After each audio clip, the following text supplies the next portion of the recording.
ரொம்ப இறுக்கமாக இருக்க வேண்டாம். ரொம்ப சிறப்பான ஒரு அரங்கம்.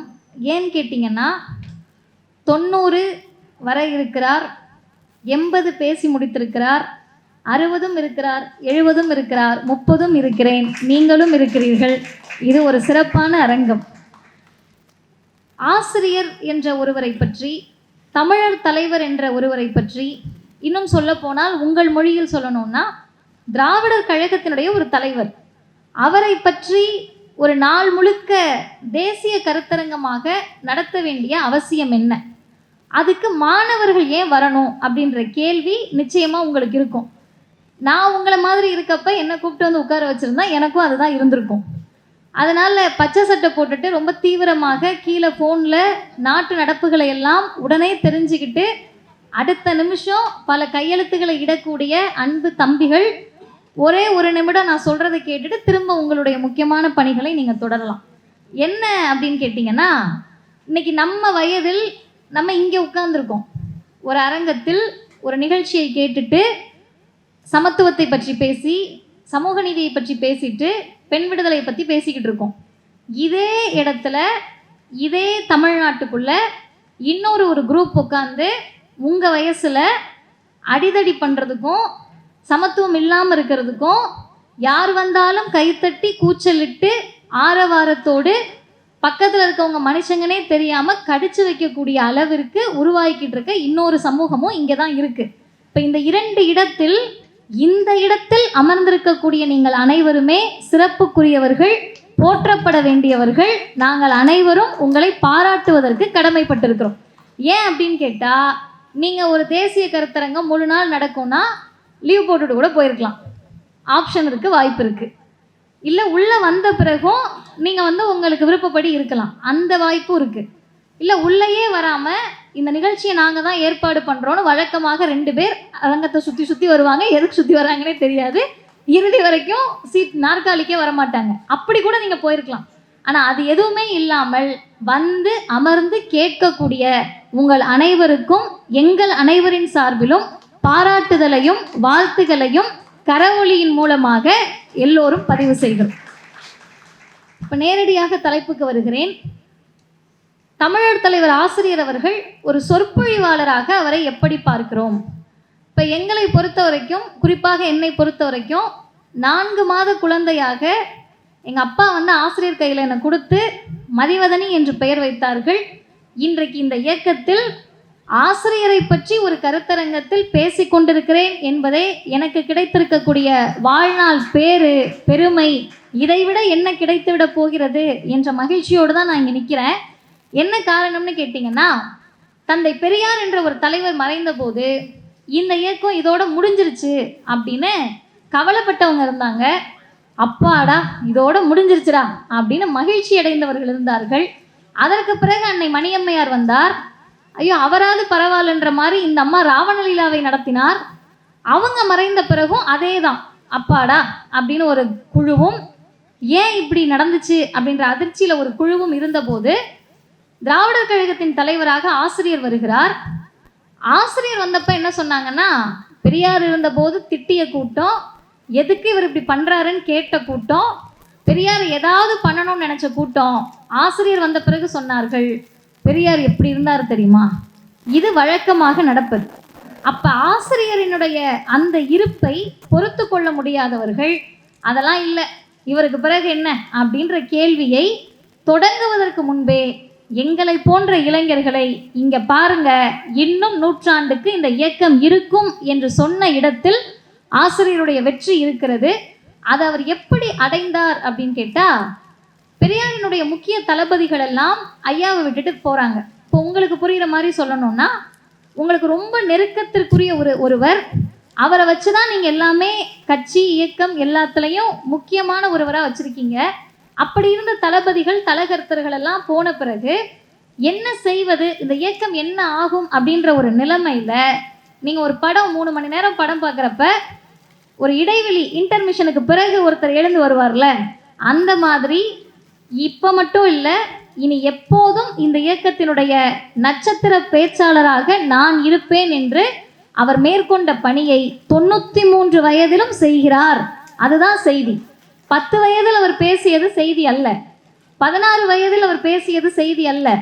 10 வயதிலும் 16 வயதிலும் பேசிய அதே செய்தியை ஏற்றுக்கொண்ட அதே தலைவரை 93லும் அப்படியே முனையளவு கூட மாறாமல் பின்பற்றுகிறார். அதுதான் செய்தி. இப்போ ஒரு பேச்சாளருடைய ரோல் என்ன ஒரு கூட்டத்தில் அப்படின்னா, நம்ம என்ன நினைப்போம், மேடைக்கு வந்து பேச தொடங்கின பிறகு அப்படின்னு நினைப்போம், மாணவர்களாக இருக்க நம்ம எல்லாருமே.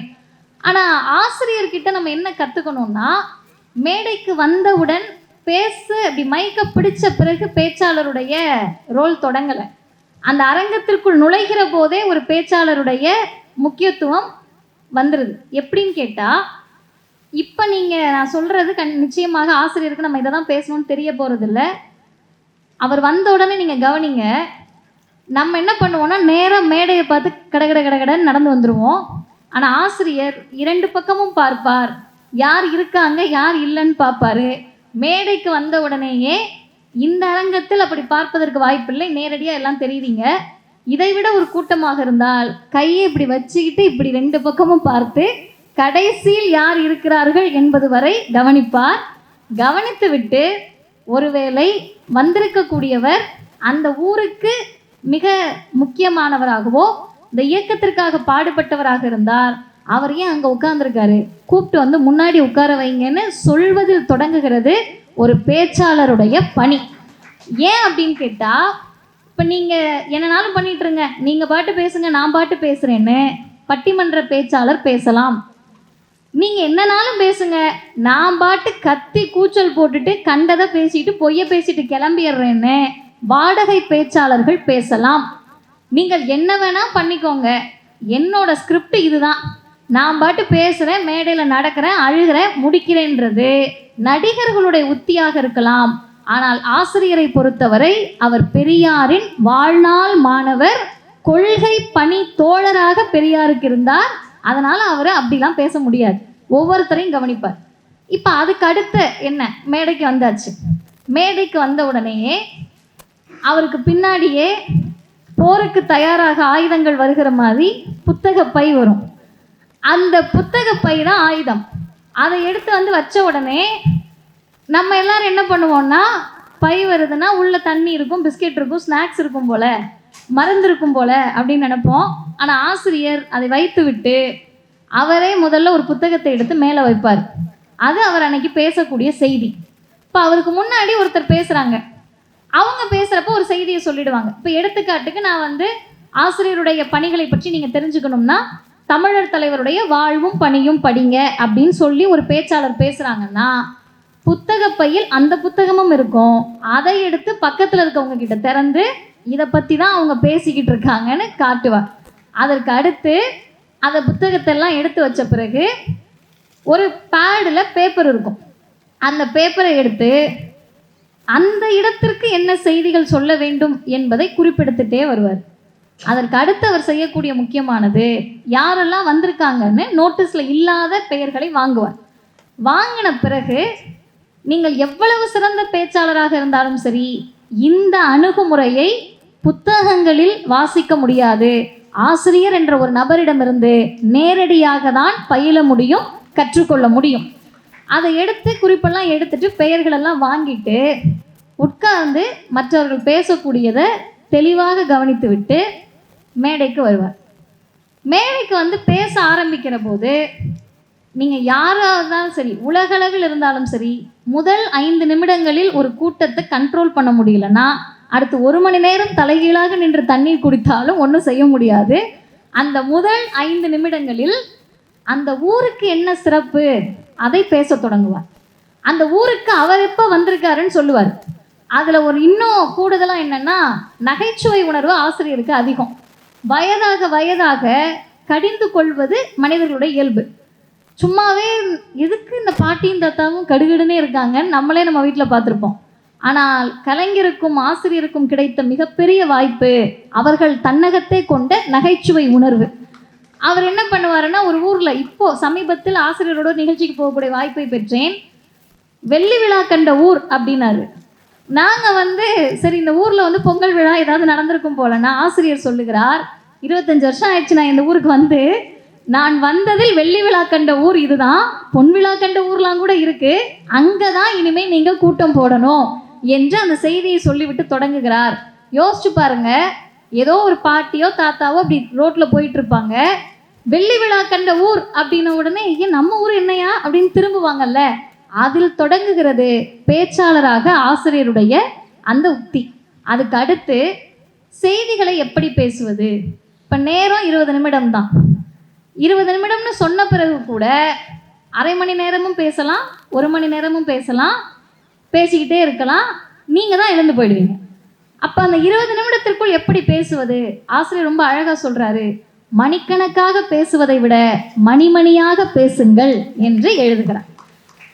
சரி, எப்படி மணிக்கணக்காக பேசுறது எளிமையான விஷயம், மணிமணியாக எப்படி பேசுவது? அதுக்கு ஆசிரியரை பற்றி ஒருவர் சொன்னதை சொல்லுகிறேன். நம்ம வீட்டிலலாம் குழந்தைங்க இருக்கும், அந்த குழந்தைங்க சும்மா ஏதாவது ஒரு சொல்லிட்டாலே நம்ம ரசிப்போம். ஐயோ, எப்படி இதுக்கு இந்த குழந்தைக்கு இதெல்லாம் தெரியுது. இன்றைக்கி நமக்கு அந்த சந்தேகம் வேண்டாம், ஃபோனில் தான் பார்த்துருக்க போகுது. நம்ம என்ன எல்லாம் ஆய்வறிஞர்களா உட்காந்து அந்த விஷயத்தை சொல்லிக் கொடுக்க? கண்டிப்பாக ஃபோனில் தான் பார்த்துருக்க போகுது. ஆனால் இதெல்லாம் இல்லாதப்ப, தொலைக்காட்சிகள் இல்லாதப்ப இந்த செய்திகள்லாம் எப்படி இந்த குழந்தைக்கு போய் சேருதுன்ற ஒரு ஆய்வே நடத்தியிருப்பாங்க. இப்போ ஒருவர் சொல்லுகிறார், ஆகச்சிறந்த எழுத்தாளர் சொல்லுகிறார், கடலூரில் கோவிலுக்கு அருகில் திடல் இருக்கிறது, அந்த திடலில் பிரம்மாண்டமான பொதுக்கூட்டம். இளைஞர்கள் தான் கேட்கணும், குறிப்பாக நம்ம தான் கேட்கணும். கடலூர் இருக்கிறது, கடலூரில் கோவிலுக்கு அருகில் திடல் இருக்கிறது, அங்கே பிரம்மாண்டமான கூட்டம். அந்த கூட்டத்தில் 12 வயது நிரம்பாத ஒரு சிறுவன் மேடை ஏறி பிராமணர்களையும் நமது புராணங்களையும் அதில் இருக்கக்கூடிய ஆபாசங்களையும் கடவுள்களையும் கிளி கிளி என்று கிழிப்பதை நானும் வாயசைத்து கேட்டுக்கொண்டிருந்தேன். அப்படியே வாயை மூடி கேட்பாங்கல்ல, அசந்து போய் அப்பா என்னடா இது பேசுகிறாரு. அது செய்தி இல்லை. 12 வயசுல பேசுனது செய்தி இல்லை. பேசிட்டு இப்படி இறங்கி நடந்து வருவாராம். அப்போ சந்துக்குள்ளே நின்றுக்கிட்டு இதை எழுதிய மிக சிறந்த எழுத்தாளர் ஐயா ஜெயகாந்தன் சொல்லுகிறார், கத்துவாங்களாம், கூச்சல் போடுவாங்களாம், நம்மளை இப்போ கிண்டல் பண்ணுவாங்கல்ல, இன்னைக்கு கமெண்ட்ஸ், அன்னைக்கு நேரடியாக கத்துறாங்க, வேற ஒன்றும் இல்லை, அந்த கத்தல் தான் இன்னைக்கு கமெண்ட்ஸ். அப்போ நின்று என்ன நீ பெரிய ஆளான்ற மாதிரி கத்தின உடனே தனியாக அந்த சிறுவன் முன்பு வந்ததை விட வேகமாக மார்பை விரைத்து கொண்டு நெஞ்சை நிமிர்த்து கொண்டு நடப்பான். அது என்ன செய்தி? நான் பேசுனது அத்தனையும் உண்மை, மறுப்பு இருந்தா வந்து சொல்லுன்ற நடை 93 வயதிலும் பேசிய பிறகு அவருக்கு அப்படியே தொடர்கிறது. இப்போ 10 வயதில் ஆசிரியருடைய பரிணாமம் இது, 12 வயதில். அதுக்கு அடுத்த கட்டம் மிக சிறிய வயதில் மிகப்பெரிய பொறுப்பை ஐயா பெரியார் அவர்கள் ஆசிரியர்கிட்ட ஒப்படைக்கிறார். ஊர் ஊராக போகணும், தெரு தெருவாக போகணும், பேசணும். பாதி நாள் ஐயா பெரியார் சிறைச்சாலையில் இருப்பார். அவர் ஜெயிலுக்கு போன பிறகு இந்த கொள்கையை பேசக்கூடிய வேலை ஆசிரியருக்கு. இதை ஐயா எழுத்தாளர் சோலை அவர்கள் இப்படி பதிவு செய்கிறார். தேவை என்றால் அந்த புத்தகத்தை வாங்கி படியுங்கள். வீரமணி ஓர் விமர்சனம் என்ற அந்த நூல். அதில் சொல்கிறாரு, எல்லாரும் போன பிறகு இனிமேல் ஈரோட்டு அரங்கத்திற்கு யார் பாடகர் என்ற கேள்வி வந்தது. அவருடைய அந்த எழுத்து நயத்தை பாருங்க. ஈரோட்டில் எப்போதும் கொள்கை பாடல் தான் இசைக்கும், சும்மா போறவங்க வரவங்களாம் வந்து பேச முடியாதுல்ல. இப்போ இந்த கொள்கை பாடலை இனிமேல் யார் இசைப்பது என்ற கேள்வி வந்தபோது யாழின் நரம்புகளை இனிதே மீட்டியவர் தமிழர் தலைவர் ஆசிரியர் வீரமணி என்று பதிவு செய்கிறார். அதுக்கு அடுத்த வரி ரொம்ப முக்கியம். அவர் ஒரு சிறிய உளி, ரொம்ப சின்னது, சின்ன வயசு. ஆனால் அந்த உளி பெரிய பாறைகளை உடைக்க முடிந்தது, பனிச்சிகரங்களை நொறுக்க முடிந்தது. இன்றைக்கு வரைக்கும் நொறுக்கி கொண்டே இருக்கிறார். அதற்கு அடுத்த கட்டம் ஒரு 50லேருந்து 60 வயது. இந்த 50லேருந்து 60க்கு முன்னாடியே இங்க இருக்கக்கூடிய ஐயா சுபவி அவர்கள், ஐயா நாகநாதன் அவர்கள், இன்னைக்கு பலர் பேசுகிற போது அவங்கெல்லாம் பேசுனா அது கதை, திரைக்கதை, வசனம். இவங்க வாயிலிருந்து வந்தால் அது வரலாறு. அதனால் ஈழத்தை பற்றி பேசாமல் இருக்கிறார்கள். இதை போய் நம்ம திரும்ப திரும்ப சொல்லணும். அவங்க நடந்ததை சொன்னாங்கன்னா அது கதை, இவங்க சொன்னால் அது ஸ்டேட்மெண்ட், கன்ஃபஷன் ஸ்டேட்மெண்ட். இப்படி தாங்க நடந்துச்சுன்னு. அப்படி அந்த வரலாற்றை எல்லாம் நேரில் கண்டவர்கள். ஆசிரியர் போராட்டத்தில் இருக்கிறார். ஈழத்தமிழர்களுக்காக இந்த இயக்கம் செய்தது அதிகம். அப்போ பேசுகிறப்ப உணர்ச்சியை தூண்டுவதற்கு பேச்சாளர் இருந்தால் போதும், அது யாருனாலும் பேசலாம். அறிவை தூண்டுவதற்கு பேச்சோடு சேர்ந்த தலைவராக இருக்க வேண்டும். இவர்கள் செய்த பணி என்பது, ஆசிரியர் செய்த பணி என்பது உணர்ச்சியை தூண்டக்கூடிய வகையில் ஈழத்தமிழர் போராட்டத்தை அணுகாமல் அறிவுணர்ச்சியுடன் கூடியதாக அது இருக்க வேண்டும் என்று நின்றதால் தான் இன்றைக்கு தமிழ்நாட்டில் யார் பொய் பேசுகிறார்கள் என்று கண்டறியக்கூடிய அறிவை ஆசிரியரின் உரை மூலம் பெற்றிருக்கிறோம். அதுக்கு அடுத்த கட்டம் உணர்ச்சி வயப்பட்ட போராட்டங்களிலும் பேசியிருக்கிறார். அவர் பேசின செய்திகள் எல்லாம் உள்ளடக்கி நான் பார்த்தேன். எதுலெல்லாம் ஐயா பேசியிருப்பார்? திருமணங்களில் பேசுகிறார், படத்திறப்புகளில் பேசுகிறார், பொதுக்கூட்டங்களில் பேசுகிறாரு, கருத்தரங்கத்தில் பேசுகிறாரு, பொது நிகழ்ச்சிகளில் பேசுகிறார், அரசியல் கூட்டத்தில் பேசுகிறார், பயிற்சி வகுப்பில் பேசுகிறார். இது இல்லாமல் சட்ட பயிற்சி வகுப்புகள் தனியாக நடக்குது, அதில் பேசுகிறாரு. மாணவர்கள் உங்ககிட்ட வந்து கல்லூரி நிகழ்ச்சிகளில் பேசுகிறார். இது இல்லாமல் திராவிடர் கழக தலைவராக எங்ககிட்டையும் பேசுகிறாரு, கலந்துரையாடல்களில் பேசுகிறார். இது எல்லாம் சும்மா நான் மேம்போக்காக சொல்கிறேன், இதை நீங்கள் வரிசைப்படுத்திக்கங்க. திருமண வீட்டுக்கு போனால் என்ன பேசுவாங்க? நல்லா இருங்க அப்படின்னு சொல்லுவாங்க, வாழ்த்துவாங்க. ஆனால் எனக்கு முன்னால் ஐயா அரவேந்தன் அவர்கள் சொன்னது போல இந்த இயக்கத்திற்கு ஒரு பெரிய கடமை இருந்தது. ஆரிய பார்ப்பனர்களுடைய சூழ்ச்சியிலிருந்து தமிழர்களுடைய திருமணத்தை மீட்டெடுக்கணும். இப்போ இவர் பேசுகிறப்ப நாங்கள் கூர்ந்து கவனித்து பார்த்தால் தெரியும், போன உடனேயே கருப்பு சட்டை போட்ட குடும்பம் தான் கண்டிப்பாக அவரை கூப்பிட்டுருப்பாங்க. அப்போ இன்னொரு குடும்பம் ஆத்திகராக இருக்கலாம், இல்லை நாத்திகராக இருக்கலாம். ஆனால் பல நேரங்களில் பழுத்த பழமாக இருக்கக்கூடிய ஆத்திகர்கள் நம்மளை கூப்பிடுவாங்க. நமக்கு அது என்னன்னே புரியாது. இது பல நேரங்களில் பிஜேபிக்கும் புரியாது. அதுதான் தமிழ்நாட்டினுடைய அரசியல். போய் உட்கார்ந்தோடனே ஆசிரியர் என்ன பண்ணுவாருன்னா, கடவுள் நம்பிக்கை இருக்கக்கூடிய அவர்களை உயர்த்தி பேசுவார். ஏங்க நாங்கள் இந்த திருமணம் பண்ணிக்கிறது பெருசாங்க, நீங்கள் எதுக்கு சம்மதிச்சிருக்கீங்க பாருங்க, அதுதான் சிறப்புன்னு சொன்னோடனே அவங்க ஃபால் முடிஞ்சிச்சு. அடுத்த அரை மணி நேரம் அவர்கள் ஆசிரியரின் உரையை அப்படியே கண்சுமிட்டாமல் கேட்பார்கள். அப்படியே வாங்க படத்திறப்பு. படத்திறப்புனாலே இங்கே பின்வரிசையில் சாண்டல் கலர் ஷால் போட்டுட்டு பக்கத்தில் இருக்க தம்பிக்கிட்ட மிக தீவிரமாக கலந்துரையாடிக்கிட்டு இருக்க பாப்பாவுக்கு தெரியணும்.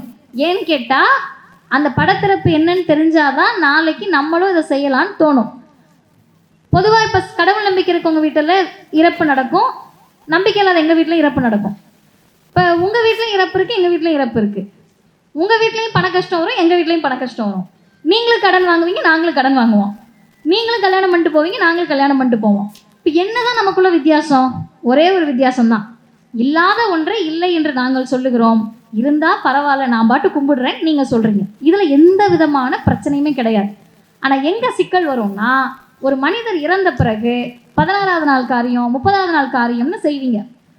நாங்கள் என்ன பண்ணுவோம்னா, நாத்திகர்கள் அவங்களுடைய சிறப்பை சொல்லி அவர்களுடைய புகழை சொல்லி படத்திறப்பு நினைவேந்தல் நடத்துவோம்.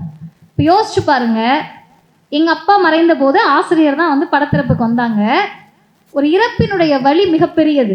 நீங்கள் மகிழ்ச்சியான கூட்டத்தில் பேசிடலாம், மகிழ்ச்சியான கூட்டம்னா இப்போ நீங்கள் எல்லாம் மகிழ்ச்சியாக இருக்கீங்க, நான் இன்னும் எவ்வளோ நேரம் பேசலாம். துக்கத்தின் போது, வலியின் போது அந்த குடும்பத்துக்கிட்ட எப்படி பேசுறது, அதை ஆசிரியருடைய உரையில் கற்க வேண்டும். வந்து உட்காருவார், உட்கார்ந்துட்டு என்ன சொல்லுவாருன்னா, நம்மலாம் எதுக்கு தெரியுமா வந்திருக்கோம்? உங்களிடமிருந்து நான் ஆறுதல் பெறுவதற்கும் என்னிடமிருந்து நீங்கள் ஆறுதல் பெறுவதற்கும், ஆறுதல் பெறுவதற்காக தான் இந்த நிகழ்ச்சி நடைபெறுகிறது என்று தொடங்குவார். இது ஒரு வகை. இன்னொரு வகை பொதுக்கூட்டம். பொதுக்கூட்டங்களில் எப்படி பேசுவது? கண்டதை பேசக்கூடிய பேச்சாளர்கள் இன்றைக்கு தமிழ்நாட்டில் சிறப்பாக வலம் வருகிறார்கள். அவங்களுக்கும் கூட்டம் வருது, நம்ம ஆட்கள் ஆச்சரியமாக பார்க்குறாங்க. அது அப்படி கிடையாது, அவங்களுக்கும் கூட்டம் வருது தான், அவங்களுக்கு தான் வருதில்லை, அங்கேயும் வரும். இது எல்லா காலத்துலேயும் வரும். இப்போ ஆசிரியருக்கும் மற்றவர்களுக்கும் என்ன வித்தியாசம்னா, கண்டதை பேசாதீர்கள், கண்டு அதை பேசுங்கள் என்பதுதான் ஆசிரியருடைய பொதுக்கூட்ட முறை. எதை கண்டு பேச வேண்டும்? அவர் சொல்கிறாரு, ஒரு கூட்டத்துக்கு போகிறதுக்கு முன்னாடி புத்தகங்களை படியுங்கள், ஆய்வு செய்யுங்கள், ஆய்வு செய்ததை மக்களிடம் கொண்டு சேருங்கள். அப்படி சேர்க்கக்கூடிய நேரத்தில் உணர்ச்சி வயப்படாமல் அறிவு வயப்பட்டு பேசுங்கள். இது ஒன்று. அதுக்கடுத்து மாணவர்கள், இப்போ நீங்கள் இருக்கீங்கல்ல, உங்கள் எல்லாருக்கும் ஒரு இப்போயே பதட்டத்திலாம் இருப்பீங்க. அவங்க முடிச்சு அடுத்த ஐயா முடிச்சு அடுத்த ஐயா வந்து 1 மணி நேரம் பேசுவாராமே அப்படின்னு நீங்கள் நினச்சிக்கிட்டு இருக்கப்ப தலைவரோட ஆசிரியரோடு ஒரு மாதத்திற்கு முன்னால் மதுரையில் ஒரு கல்லூரி, தனியார் கல்லூரிக்கு உரையாற்ற சென்றிருந்தேன். இப்போ நானுமே என்னடா இந்த பிள்ளைங்களாம் பேசிக்கிட்டே இருக்கேன், ஆசிரியர் பேசுகிறப்ப என்ன பண்ணுவாங்கன்னா, அவர் முதல்ல என்ன தெரியுமா கேள்வி கேட்டார், இத்தனை பேர் இருக்கீங்கல்ல, எத்தனை பேரோட தாத்தா படித்தவர் அப்படின்னு கேட்டார். 10 பேர் கூட கை தூக்கலை. 1000 பேர் இருந்த அரங்கத்தில். பாட்டி எத்தனை பேர்? 10 பேர் கூட இல்லை. அப்பா ஒரு 50-100 பேர். அம்மா அதுக்கும் குறைவு. ஆசிரியர் சொன்னார், நீங்கள் எல்லாம் படிக்க வந்துட்டீங்களா? ஆமாங்கய்யா, தாத்தா படிக்கலை, பாட்டி படிக்கலை, அப்பா படிக்கலை, அம்மா படிக்கலை, நீங்கள் எல்லாம் படிக்க வந்துட்டீங்கல்ல, இதுதான் திராவிடம், இதுதான் தமிழ்நாடு. அந்த மாணவர்கள் டக்குன்னு யோசிப்பாங்கல்ல, இத்தனை நாள் நம்ம தாத்தா படிக்கிறது நம்மளே யோசிக்கலன்னு. அதற்கடுத்து தஞ்சாவூர் பெரியார் மணியம்மை பல்கலைக்கழகத்தில் ஆசிரியர் ஒரு செய்தியை சொல்கிறார். சரஸ்வதின்னு பேர் வச்சவங்க இருக்கீங்களாமான்னு கேட்குறாரு. பிள்ளைங்க இருக்காங்க. உங்கள் பாட்டி படிச்சிருக்காங்களான்னு கேட்குறாரு. இல்லைங்கய்யான்றாங்க. உடனே ஆசிரியர் சொல்கிறாரு, சரஸ்வதின்னு பேர் வச்ச பாட்டி படிக்கலை, பேத்தி சரஸ்வதி படிச்சிருக்க பத்தியா, அதுதான் பெரியார் செய்தது. இது ஒரு முறை. இன்னும் 5 நிமிடத்தில் நான் என் உரையை முடித்து விடுகிறேன். இதற்கு அடுத்து இதுவும் ஆசிரியரிடத்தில் கற்றது தான். உரை அப்படின்றது எப்படி இருக்கணும்னா, எங்கு தொடங்குகிறோமோ அந்த இடத்தில் வந்து முடிக்கணும். இடையில இப்போ நான் எங்கெங்கேயோ போனேன்ல, எங்கு போனாலும் அந்த உரையை சரியான நேரத்தில் சரியான சொல்லோடு முடிக்க வேண்டும். இது கல்லூரி நிகழ்ச்சி ஓகே, பொதுக்கூட்டம் சரி. பொது நிகழ்ச்சி ஃபுல்லாக மக்களாக இருக்காங்க, அந்த நிகழ்ச்சியில் எப்படி பேசுறது? எடுத்துக்காட்டுக்கு ஒரு ரோட்டரி நிகழ்ச்சிக்கு ஆசிரியர் போகிறாரு. ரோட்டரி நிகழ்ச்சினா எப்படி இருக்குன்னு உங்களுக்கே தெரியும். வந்தவங்க எல்லாம் இங்கே ஐயாலாம் இருக்காங்க, எங்களுக்கு என்ன நீங்கள் சொல்கிறது அப்படின்ற மோடில் தான் பல பேர் உட்கார்ந்துருப்பாங்க.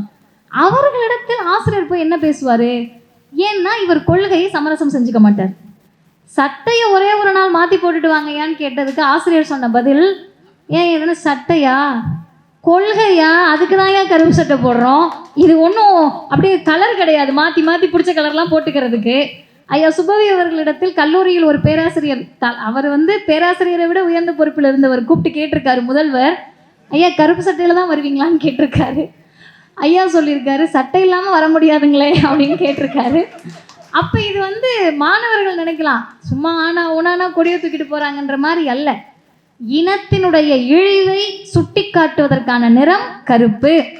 இதை ஆசிரியர் உரை நிகழ்த்துகிற போது அப்படியே போகிற போக்கில் பொதுமக்கள்கிட்ட சொல்லிட்டு ரொம்ப சாதாரணமாக ஜாதி ஒழிப்பை பேசுவார். எல்லாம் ரோட்டரியிலேருந்து வந்திருக்கீங்க, நிறைய ரத்த தானம் செய்வீங்க. உண்மையாகவே சொல்லணும்னா நீங்கள் தான் பகுத்தறிவாளர். நீங்கள் எவ்வளோ பகுத்தறிவாளர் தெரியுமா? உங்களுக்கு அடிபட்டுருச்சுன்னு வைங்க, ரத்தம் கேட்பீங்கல்ல, ஓ பாசிட்டிவ் வேணும், ஏ பாசிட்டிவ் வேணும், பி பாசிட்டிவ் வேணும் தான் கேட்பீங்க. எங்கால் ரத்தம் கிடைக்குமா அப்படின்னு கேட்பீங்களா என்று சாமானிய மக்களிடத்தில், பொதுமக்களிடத்தில் பயங்கரமாக படித்து பட்டம் பெற்று கூட அடிமனதில் ஜாதிய உணர்வோடு இருந்தால் அவர்களை தன்னுடைய பேச்சு நயத்தால் பகுத்தறிவாளராக மாற்றியவர் ஆசிரியர் ஐயா அவர்கள். இறுதியாக 2 செய்திகளை சொல்லி நான் நிறைவு செய்கிறேன். திருமணம், படத்திறப்பு, பொது நிகழ்ச்சிகள், பொதுக்கூட்டங்கள், இது எல்லாவற்றிலும் பேசிவிட்டார். இப்போ அரசியல் கூட்டம். அரசியல் கூட்டங்கள் அப்படின்னா இன்னைக்கு எதை வேண்டுமானாலும் பேசலாம். எதிர்த்தரப்பில் இருக்கவங்கள ஒருமையை பேசினால் கீழே இருக்கவங்க கைத்தட்டுவாங்க. ஆனால் ஆசிரியர் சொல்வார், கைத்தட்டலுக்காக பேசாதீங்க. இன்னும் வெளிப்படையாக சொல்ல வேண்டுமென்றால், எதிரணியில் இருந்து பேசக்கூடிய ஒரு பெண்ணை உருவக்கேலி செய்யக்கூடியவர்கள் இயக்கத்தவராகவே இருந்தாலும் அவங்கள பார்த்து பேசுகிற உரிமை உனக்கு எப்படி வந்துச்சுன்னு கேட்டு கண்டித்து, இனிமேல் ஒருவரும் யாரையும் உருவக்கேலி செய்யக்கூடாது என்று தன்னுடைய பேச்சாளர்களுக்கு வகுப்பெடுப்பார். இந்த பண்புனால தான் எங்களை மறந்து பார்ப்பனர் என்று சொல்லக்கூடிய இடத்தில் பார்ப்பான் என்று சொல்லிவிட்டால் ஆசிரியர் வந்து தலையிலேயே டமார்னு தட்டி ஒழுங்கா பேசு, ஒருமையில் பேசாதன்னு சொல்லக்கூடிய அந்த புத்தியை நாங்கள் பெற்றிருக்கிறோம். இறுதியாக நான் சொன்னது போலவே ஆசிரியரும் வந்து விட்டார், கூடவே புத்தகப்பையும் வந்து விட்டது. அதனுடைய அர்த்தம் என்னன்னு கேட்டால், ஆசிரியர் பேசுகிறார் என்றால் ஆதாரங்கள் பேசுகிறது என்று அர்த்தம். ஒரு சொல், ஒரு வரி, ஒரு சொற்றொடர், ஒரு உரை, இதில் எந்த இடத்திலும் அவர் பேசிய சொல்லுக்கு கூட மறுப்பு சொல்ல முடியாது. கீதையின் மறுபக்கமாக இருக்கலாம், இப்போது இறுதியாக அவர் பேசிய வந்தே மாதரம் உரை வரை மறுப்பு சொல்லுவதற்கு யாரும் தயாராக இல்லை. என்ன காரணம்? மறுப்புக்கே மறுப்பு சொன்னவர் ஆசிரியர் அவருடைய உரையின் மூலமாக. அந்த அளவிற்கு கருத்துகள். இப்போ நாங்கள் வரப்பவே புத்தகத்தோடு வந்திருக்கிறோம். என்ன காரணம்? இதெல்லாம் நீங்கள் போய் எங்கே படிக்க முடியும்? நான் இப்போ சொன்ன செய்தியெல்லாம் எந்த புத்தகத்திலும் இருக்காது. அது நேரடியாக நீங்கள் அவரை பார்த்து தான் கற்றுக்கொள்ள முடியும். அப்படி காணொளி ஊரடங்கு வந்துருச்சு, கொரோனா வந்துருச்சு, இதெல்லாம் நீங்கள் சொன்னீங்கக்கா. கொரோனா அப்போ அவர் என்ன பண்ணியிருப்பார்? எங்கள் துணைத் தலைவர் ஐயா கவிஞர் சொல்லுவார், 10 வயதிலிருந்து பொதுமக்களை பார்த்து பழகியவர், சாயங்காலம் ஆயிட்டாலே கருப்பு சட்டையோடு மக்களை பார்த்து பழகியவர். கொரோனா ஊரடங்கில் அவரால் எப்படி மக்களை பார்க்காமல் இருக்க முடியும்? முதலாக காணொளி வாயிலாக தன்னுடைய தோழர்களை தொண்டர்களை சந்தித்து உரையாற்றியவரும் தமிழர் தலைவர் ஆசிரியர் அவர்கள்தான். அந்த உரை தொகுப்பாக ஒப்பற்ற தலைமை என்ற இந்த புத்தகமாக வந்திருக்கிறது. அருமை மாணவர்களே, வாங்கி படியுங்கள். எப்படிப்பட்ட உரையெல்லாம் தந்தை பெரியாரால் ஆற்றப்பட்டிருக்கிறது என்ற ஒரு செய்தியும், அந்த பெரியாரை அப்படியே நம்மிடம் கொண்டு வந்து சேர்த்த ஆசிரியருடைய உரையும் இதில் அமைந்திருக்கிறது. எனவே பொதுக்கூட்டமோ பொது நிகழ்ச்சியோ கல்லூரி நிகழ்ச்சியோ ஊரடங்கோ எல்லா நேரத்திலும் பேசிக்கொண்டே இருக்கிறார். 93 வயது, காது அறுவை சிகிச்சை முடிந்து 1 வருடம் கூட நிறைவு செய்யவில்லை. 25 நாட்களில் 46 கூட்டங்களை பேசி முடித்திருக்கிறார். நவம்பர் தொடங்கி நேற்றைக்கு முதல் நாள் 2 நாட்களுக்கு முன்னால் 21ஆம் தேதி தஞ்சாவூரில் எங்கள் கழக மாநாட்டில் பேசி முடித்தார். அடுத்த நாள் ஞாயிற்றுக்கிழமை எழுந்துக்கவே முடியாமல் நாங்கள்லாம் தூங்க போயிட்டோம். ஆசிரியர் இன்னொரு நூற்றாண்டு நிகழ்ச்சியில் கலந்து கொண்டார் ஞாயிற்றுக்கிழமை. இன்று உங்களிடத்தில் வந்திருக்கிறார், நாளை பயணிக்க இருக்கிறார். இது சொல்லக்கூடிய ஒரே செய்தி, நாக்கில் உயிர் இருக்கின்ற வரை, தொண்டையில் கடைசி சொட்டு ஈரம் இருக்கின்ற வரை அவரின் குரல் நமக்காக ஒலித்து கொண்டே இருக்கும், நம் தலைமுறைக்காக ஒலித்து கொண்டே இருக்கும். அந்த உரையால் வளர்ந்தவர்கள் நாங்கள். அவரிடம் பெற்ற அறிவால் பேசுவோம், பேசிக்கொண்டே இருப்போம். வாய்ப்புக்கு நன்றி, வணக்கம். வாழ்க பெரியார், வளர்க படிப்பு.